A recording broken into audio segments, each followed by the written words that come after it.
ನಮಸ್ಕಾರ. ನಾನು ನಿಮ್ಮ ಮಹೇಶ್ ತಾಂತ್ರಿಕ್ ಕೊಳ್ಳೇಗಾಲ. ಇವತ್ತಿನ ಒಂದು ವಿಚಾರ ಏನಂತಂದರೆ, ಜನಾಕರ್ಷಣೆ ಮಾಡೋದಕ್ಕೆ ಬೇಕಾಗಿರ್ತಕ್ಕಂಥ ಒಂದು ವಸ್ತು ಬಗ್ಗೆ ನಾನು ಮಾತಾಡ್ತಾ ಇದ್ದೀನಿ. ಜನಾಕರ್ಷಣೆ ಮತ್ತು ನೀವು ಕುಟುಂಬದಲ್ಲಿ ಏನಾದರೂ ಕಲಹ ಆಗಿದ್ರೆ ಅದರಿಂದ ಹೊರಬರಲಿಕ್ಕೆ, ಅಥವಾ ಮನೆಯಲ್ಲೇನಾದರೂ ಬೇರೆ ರೀತಿ ಯಾರಾದರೂ ವಾಮಾಚಾರ ಪ್ರಯೋಗ ಮಾಡಿಸಿದ್ರೆ ಅದನ್ನು ದೂರ ಮಾಡೋದಕ್ಕೆ ಇದಕ್ಕೆ ಬೇಕಾಗಿರ್ತಕ್ಕಂಥ ಒಂದೇ ಒಂದು ಗಿಡಮೂಲಿಕೆ ಬಗ್ಗೆ ನಾನು ತಿಳಿಸ್ತಾ ಇದ್ದೀನಿ. ಯಾಕಂತಂದರೆ ಮುಖ್ಯವಾಗಿ ಇದನ್ನು ದೂರ ಮಾಡೋದಕ್ಕೆ ಬೇಕಾಗಿರ್ತಕ್ಕಂಥ ಒಂದು ವಸ್ತುನ ತೋರ್ತಾ ಇದ್ದೀನಿ. ಯಾವುದೇ ಕಾರಣಕ್ಕೂ ಒಂದೇ ವಸ್ತುವಿಂದ ಕೆಲಸ ಆಗೋದಿಲ್ಲ. ಹಾಗಾಗಿ ಅದಕ್ಕೆ ಇನ್ನೂ ಬೇರೆ ಬೇರೆ ಗಿಡಮೂಲಿಕೆ ಬೇಕು. ಅದನ್ನೆಲ್ಲ ನಾನು ಒಂದೇ ಸಲ ತೋರಿಸೋದಕ್ಕಾಗಲ್ಲ. ಹಾಗಾಗಿ ಒಂದೊಂದು ಗಿಡಮೂಲಿಕೆ ಬಗ್ಗೆ ನಾನು ಅದರ ಮಾಹಿತಿ ತೋರಿಸ್ತಾ ಇದ್ದೀನಿ. ಮುಖ್ಯವಾಗಿ ನಿಮಗೆ ಯಾವುದಾದ್ರೂ ಒಂದು ವಾಮಾಚಾರ ಪ್ರಯೋಗನ ತೆಗಿಬೇಕು ಅಥವಾ ಮಾಡಬೇಕು ಅಂತಂದರೆ ಒಳ್ಳೆ ಗುರುವಿಂದ ದೀಕ್ಷೆ ಆಗಿರಬೇಕು, ಒಳ್ಳೆ ಗುರುವಿಂದ ವಿದ್ಯೆ ಕಲ್ತಿರಬೇಕು.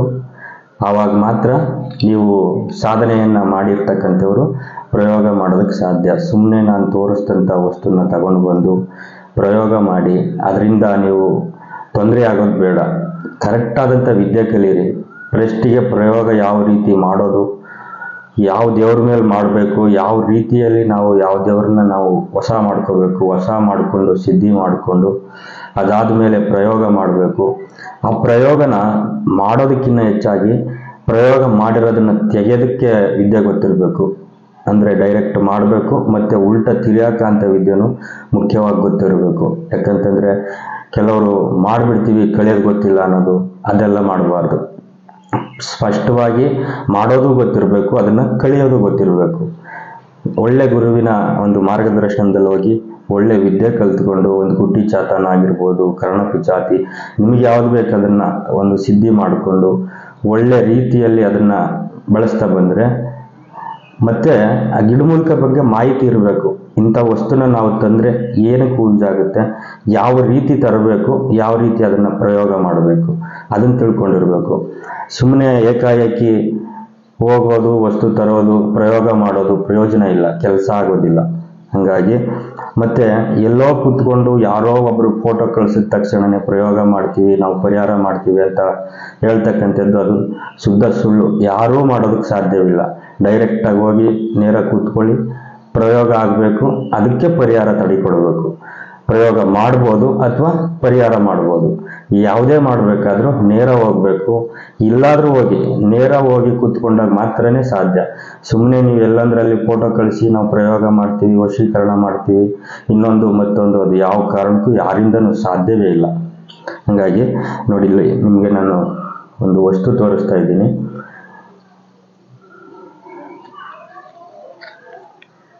ನೋಡಿ, ಈ ಥರ ಇರ್ತದೆ. ಇದ್ರ ಮೂಲಿಕೆ ಹೆಸರು ಬಂದ್ಬಿಟ್ಟು ದೈವನಾರು ಅಂತ ಕರಿತೀವಿ. ಮತ್ತು ನಮ್ಮ ಕಡೆ ಎಲ್ಲ ಹಳ್ಳಿ ಸೊಗಡು ಭಾಷೆಯಲ್ಲಿ ಚಂಬಳಿಕೆ ಗಿಡ ಅಂತ ಕರಿತೀವಿ. ಇದನ್ನು ಜಾಸ್ತಿ ಎಲ್ಲಂದ್ರಲ್ಲಿ ಕಾಡಲ್ಲಿ ಸಿಗ್ತದೆ. ಇದನ್ನು ನಾವು ತರಬೇಕಾದ್ರೆ ಒಂದು ರೀತಿ ನೀತಿ ಇದೆ. ಇದು ದೈವನಾರು ಅಂತಕ್ಕಂಥದ್ದು, ದೈವ ಭೂತಾಳೆ ಅಂತ ಕೆಲವರು ಹೇಳ್ತಾರೆ, ದೈವನಾರು ಅಂತ ಕರೀತಾರೆ, ಚಂಬಳಿಕೆ ಗಿಡ ಅಂತ ಕೆಲವರು ಕರೀತಾರೆ, ನಾನಾ ರೀತಿ ಕರೀತಾರೆ ಇದನ್ನು.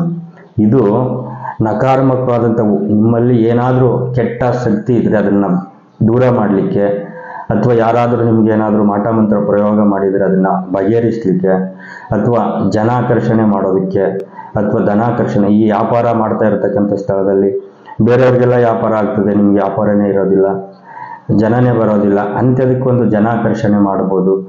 ಅಥವಾ ನಿಮ್ಮ ಯಾವುದಾದ್ರೂ ಒಂದು ವ್ಯವಹಾರ ಮಾಡ್ತಾ ಇದ್ದೀರಾ, ಕೈಯಲ್ಲಿ ದುಡ್ಡು ಕಾಸು ಉಳಿತಾ ಇಲ್ಲ, ಅಂಥದಕ್ಕೂ ಕೂಡ ಇದನ್ನು ಧನಾಕರ್ಷಣೆಗೂ ಉಪಯೋಗಿಸ್ಬೋದು.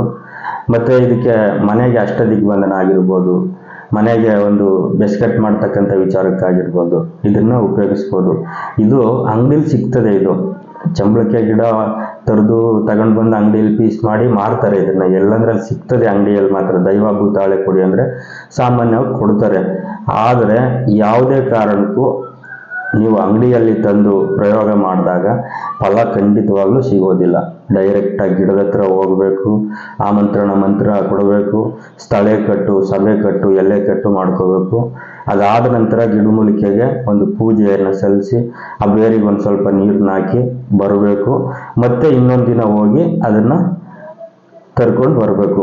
ತಂದು ಅದನ್ನು ಒಂದು ಪೂಜೆ ಪುನಸ್ಕಾರ ಕೊಟ್ಟು ಒಂದು ಪ್ರಾಣ ಪ್ರತಿಷ್ಠೆ ಮಂತ್ರ ಕೊಟ್ಟು ಅದನ್ನು ಸಿದ್ಧಿ ಮಾಡಿ ಕರೆಕ್ಟಾಗಿ ಇಟ್ಕೊಂಡು ಪ್ರಯೋಗ ಮಾಡಿದ್ರೆ ಫಲ ಅಂತೂ 100ಕ್ಕೆ 1000% ಫಲ ಸಿಗುತ್ತೆ. ಸುಮ್ಮನೆ ಏಕಾಏಕಿ ಅಂಗಡಿಲಿ ಹೋಗೋದು, ಅದನ್ನು ತರೋದು, ಅದನ್ನು ತಂದು ಪ್ರಯೋಗ ಮಾಡೋದು ಯಾವ ಕಾರಣಕ್ಕೂ ಅದು ಕೆಲಸ ಮಾಡೋದಿಲ್ಲ.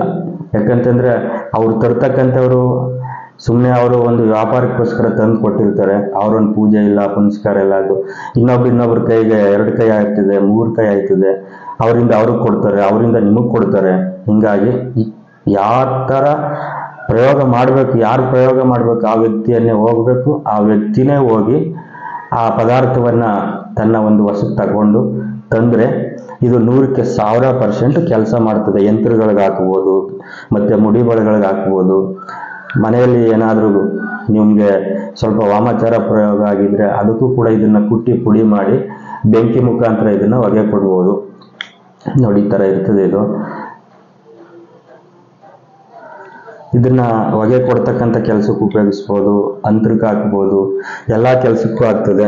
ವಶೀಕರಣಕ್ಕೂ ಇದನ್ನ ಉಪಯೋಗಿಸ್ಬೋದು. ಅದನ್ನ ಯಾವ ರೀತಿ ಉಪಯೋಗಿಸ್ಬೇಕು ಅನ್ನೋದು ಆ ಮಾಂತ್ರಿಕನಿಗೆ ಒಂದು ಅವನ ವಿದ್ಯದ ಮೇಲೆ, ಪ್ರಯೋಗದ ಮೇಲೆ ಫಲ ಕೊಡ್ತದೆ. ಇದು ತಿಳ್ಕೊಂಡಿರ್ಬೇಕು, ಯಾವ ರೀತಿ ಎಲ್ಲಿ ತರಬೇಕು, ಯಾವ ರೀತಿ ತಂದು ಇದನ್ನ ಯಾವ ರೀತಿ ಪ್ರಯೋಗ ಮಾಡಬೇಕು ಅನ್ನೋದನ್ನ ತಿಳ್ಕೊಂಡು ನೇರ ನೀವೇ ಹೋಗಿ ಗಿಡಮೂಲಿಕೆಯನ್ನು ಅಂಗಡಿಲಿ ತಗೊಳ್ಳೋದಕ್ಕಿಂತ ಪ್ರಕೃತಿಯಲ್ಲಿ ಸಿಗ್ತವೆ, ಸಿಕ್ಕದನ್ನ ನೀವು ನೋಡಿ ತಗೊಂಡು ಬಂದು ಪ್ರಯೋಗ ಮಾಡಿದ್ರೆ ಖಂಡಿತವಾಗ್ಲೂ ಫಲ ಸಿಗುತ್ತೆ.